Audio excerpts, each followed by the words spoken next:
Well, it's about time for a look at your weekend weather forecast. Meteorologist Matt Farrell's got a look ahead for us tonight. Hi, Matt.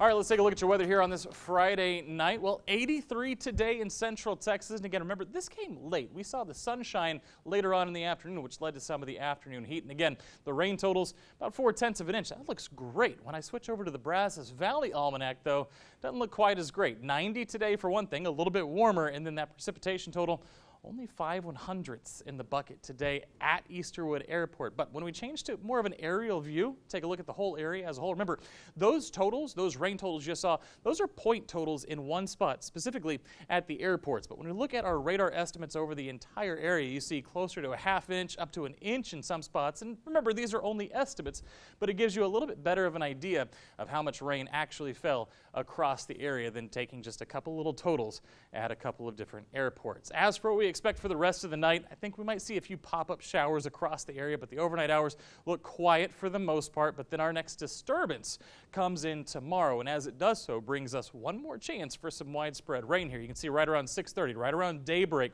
we see this next system moving into Brownwood, Comanche, Goldthwaite, stays with us through about 8:30. There you can see Meridian to Hamilton, Gatesville, down to Killeen, Lampasas, and Burnett, and then back in motion, and by 10 o'clock, Waco, down to Temple, down to Georgetown. That's when it's going to be your turn to see this rain. And then back in motion, it kind of falls apart, loses some of its energy towards the noon hour as it enters the Brazos Valley. But Brazos Valley, fear not, because that right around 4:30, we could see a little bit more redevelopment in the late afternoon hours before it actually turns into a pretty nice Saturday evening. Pretty nice Sunday, too. Plenty of sunshine on Sunday. We're actually taking the rain chances out of the forecast. Going to be a drier day. Going to be a little bit warmer, too, and that's going to be the trend on into Monday and Tuesday as well. Before that happens, though, possibly up to another ½ inch to an inch in some spots with the system tomorrow, with temperatures right around the mid-80s. A couple of 90s might pop up. Upper 80s, though, I think is where most of us will end up our day. As for your 7-day forecast, that warming trend that I hinted at does continue on Sunday, Monday, Tuesday. We'll see things get a little bit warmer, especially towards the middle of the week, the end of the week,